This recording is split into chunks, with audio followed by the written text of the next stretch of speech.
नमस्कार दोस्तों, एक बार फिर से स्वागत है आप सभी का अतुल आर्यस के इस डिजिटल प्लेटफॉर्म पर। दोस्तों, हमने शुरू किया था रीट साइकोलॉजी का कंप्लीट सिलेबस और हम पढ़ रहे थे एक नया टॉपिक बुद्धि। बुद्धि में हमने शुरू किया था बुद्धि के सिद्धांत। ये अपनी बुद्धि के सिद्धांत की तीसरी क्लास है और कुछ बुद्धि के प्रकार, कुछ बुद्धि के सिद्धांत अपने पढ़ चुके हैं। जो कुछ बच गया है, कुछ इंपॉर्टेंट सिद्धांत जो हमारे रह गए हैं, आगे की 1 या 2 वीडियो में अपने जो है वो कंप्लीट हो जाएंगे। और इसी के साथ अपना ये बुद्धि के जो सिद्धांत है, ये वाला टॉपिक अपना क्लियर हो जाएगा और इसी के साथ ये अपनी यूनिट भी कंप्लीट हो जाएगी। यानी इस हफ्ते में ये यूनिट अपनी अच्छे से बिल्कुल कंप्लीट हो जाएगी और इसी के साथ 2 यूनिट अपने कर लेंगे। जैसे ही ये सेकेंड यूनिट अपनी कंप्लीट होती है तो इसका एक जो पीडीएफ है पूरा एक मास्टर क्लास है सभी टॉपिक का, वो आपके लिए अवेलेबल करवाई जाएगी और उसमें आप पूरी की पूरी यूनिट भी एक साथ देख पाएंगे। तो चलिएगा शुरू करें आज की क्लास को। और क्लास को शुरू करने से पहले अगर अभी तक आपने वीडियो को लाइक नहीं किया है तो कर दीजिएगा और चैनल को सब्सक्राइब नहीं किया है तो कर दीजिएगा, क्योंकि पूरा सिलेबस रीड का केवल और केवल आपको यहाँ इसी चैनल पर मिलने वाला है। चलिएगा बात करें आज के सिद्धांत की। तो आज का हमारा पहला सिद्धांत है बुद्धि का त्रिआयामी सिद्धांत, यानी 3 आयाम हमें यहाँ मिलते हैं। 3D थ्योरी अपने इसको कह सकते हैं। 3D सामान्य एक मैथ का वर्ड है और सिनेमेटोग्राफी में भी हम इसको यूज लेते हैं। जैसे अपने कहते हैं 2D, जिसमें लंबाई और चौड़ाई 2 ही चीज़ें दिखाई देती है अपने फोटो में, लेकिन जब हमें उसमें ऊंचाई का भी अनुभव कर पाते हैं तो हम उसे 3D इमेज बोलते हैं। तो यहाँ हमने जो सिद्धांत है वो भी इसी पर आधारित है, 3D है, 3 आयाम का सिद्धांत है, जिसे बुद्धि संरचना का सिद्धांत भी कहा गया है। आइए सबसे पहले हम देखें इसके प्रतिपादक कौन है। तो इसके प्रतिपादक बहुत ही इंपॉर्टेंट व्यक्ति हैं और वो हैं गिलफोर्ड। कौन है? गिलफोर्ड। इन्होंने अधिगम के अंदर भी काफ़ी महत्वपूर्ण योगदान दिया और यहाँ इस बुद्धि के त्रिआयामी सिद्धांत के भी प्रतिपादक रहे हैं। 1967 में इन्होंने सबसे पहले ये प्रस्तुत किया था। आइए समझते हैं इन्होंने क्या कहा और क्या ये कहना चाहते थे। थ्योरी शुरू करने से पहले इसके कुछ एक उपनाम है जहाँ से 1-2 क्वेश्चन आपसे पूछे जा सकते हैं। 3D थ्योरी हम इसको कहते हैं।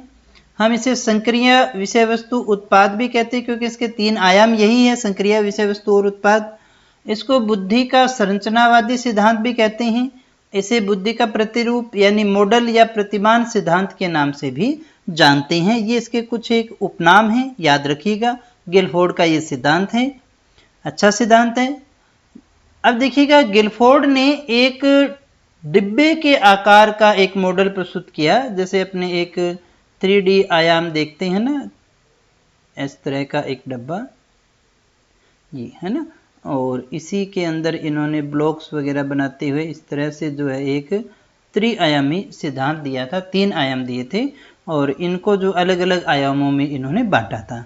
एक डिब्बे के आकार का इन्होंने एक मॉडल प्रस्तुत किया जिसे हम बुद्धि का संरचना मॉडल कहते हैं। अगर आपसे पूछा जाए कि बुद्धि का संरचना मॉडल हम किसे कहते हैं, तो गिलफोर्ड ने जो एक डिब्बे के आकार का बुद्धि के लिए मॉडल प्रस्तुत किया उसे ही हम बुद्धि का संरचना मॉडल कहते हैं, संरचना मॉडल के नाम से जानते हैं।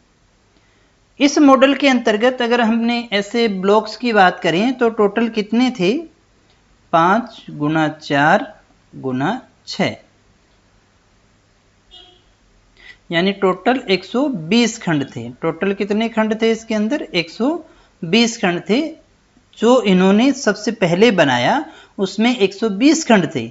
बाद में थोड़ा संशोधन हुआ, चेंज होकर के 180 हो गए, उनकी भी बात अपने कहेंगे। लेकिन जो इन्होंने सबसे पहले बनाया उसमें 5, 5, 4 और 6 इस तरह से अपने मानते हैं, कोश या कारक होते हैं। इन्होंने बताया कि मानसिक जो योग्यता है हमारी, जो मेंटल एबिलिटी है, उसके 3 तत्व होते हैं। ध्यान दीजिएगा इस बात पर। गिलफोर्ड है, बुद्धि का त्रिआयामी सिद्धांत देते हैं।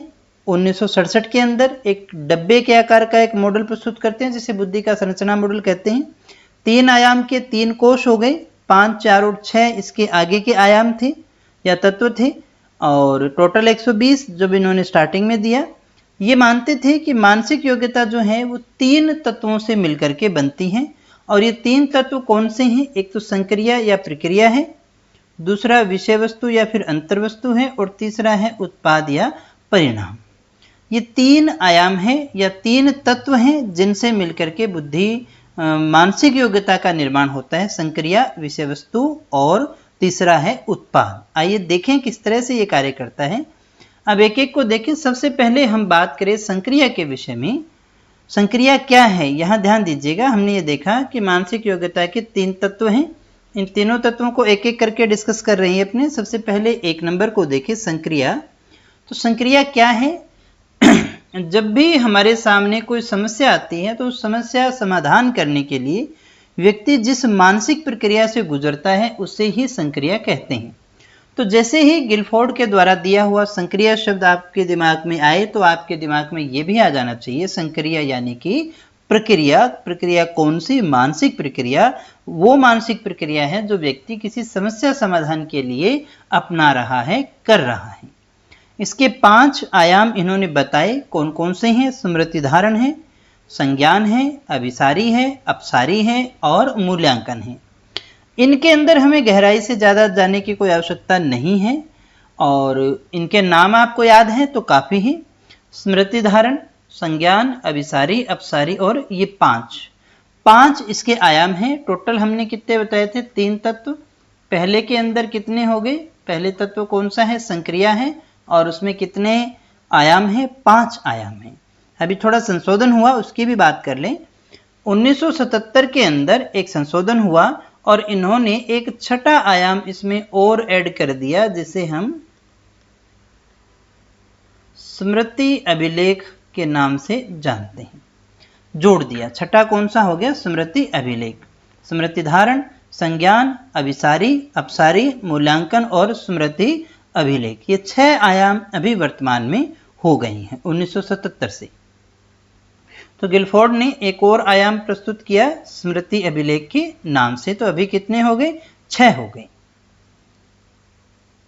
उसके बाद में हम बात करें, दूसरा जो बुद्धि का तत्व था वो था विषय वस्तु। विषय वस्तु यानी कि समस्या समाधान के लिए जो प्रक्रिया होती है वो संक्रिया है। समस्या समाधान के लिए वो जिस भी सामग्री का उपयोग करता है, जिन फैक्ट का, व्यक्ति का या किसी भी चीज का जो उपयोग करता है, उसे ही हम विषय वस्तु के नाम से जानते हैं, उसे ही सामग्री कहते हैं, वही हमारी विषय वस्तु है। इसके 4 आयाम हैं। आकृत्यात्मक यानी शेप्ड, प्रतीकात्मक सिंबॉलिक, शाब्दिक वर्बल, व्यवहारिक, ये 4 हैं। कितने कुल आयाम इन्होंने बताए? 4 आयाम बताए। पहले में कितने हो गए? 6। दूसरे में अभी तक कितने हैं? 4। तो समस्या समाधान के लिए जिस सामग्री की आवश्यकता होती है उसे ही विषय वस्तु कहते हैं। ये विषय वस्तु के 4 आयाम हो सकते हैं, आकृत्यात्मक, प्रतीकात्मक, शाब्दिक और व्यवहारिक। 1977 में इन्होंने आकृत्यात्मक को हटा दिया, ये नहीं रहा, और 2 नए ऐड कर दिए। एक तो दृष्टि और एक आ गया श्रवण।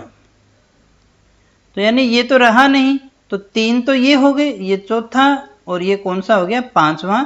तो अभी कितने आयाम हो गए? 5 आयाम हो गए। 5 कौन कौन से? प्रतीकात्मक, शाब्दिक, व्यवहारिक, दृष्टि और श्रवण।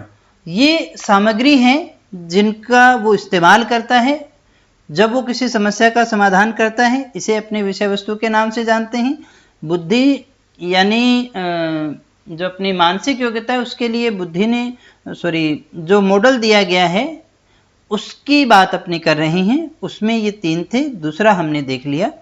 तीसरे की अगर हम बात करें तो तीसरा है उत्पाद या परिणाम। अब परिणाम तो रिजल्ट हो गया। समस्या समाधान के लिए जब हमने संक्रिया की, हमने विषय वस्तु को लिया और उसके बाद में जिस भी रूप में हमें डाटा कलेक्शन होता है उसे ही हम उत्पाद या परिणाम के नाम से जानते हैं। और ये जो परिणाम है इसके 6 आयाम हैं। 6 आयाम कौन कौन से? इकाई है, वर्ग है, अनुप्रयोग है, पद्धति है और संबंध है, और है रूपांतरण। तो 6 आयाम अपने इसके मानते हैं। किसके? परिणाम के। 1977 के बाद अगर हम बात करें तो संक्रिया, विषय वस्तु और उत्पाद की जो संख्या थी, जो हमने पहले कितनी बात की थी 120, अभी वो कितनी हो गई है? अभी वो हो गई है 6, 5 और 6 के हिसाब से 180 खंडों में है। पहले कितनी थी? 5 गुणा 4 गुणा 6, यानी पहले थी 120 और अभी कितनी है? 180 खंड है। तीन जो है, तीनों के आगे जो आयाम है उसके हिसाब से हमने देखा, पहला तत्व, दूसरा तत्व, तीसरा तत्व और हर के आयाम। संक्रिया के कितने आयाम? 6, विषय वस्तु के 5 और उत्पाद के कितने? 6। इनको गुणनफल करें तो फिर ये कितना आ गया? 180 खंड हमारे होते हैं। तो ये था हमारा सिद्धांत। इसके बाद में 3D सिद्धांत।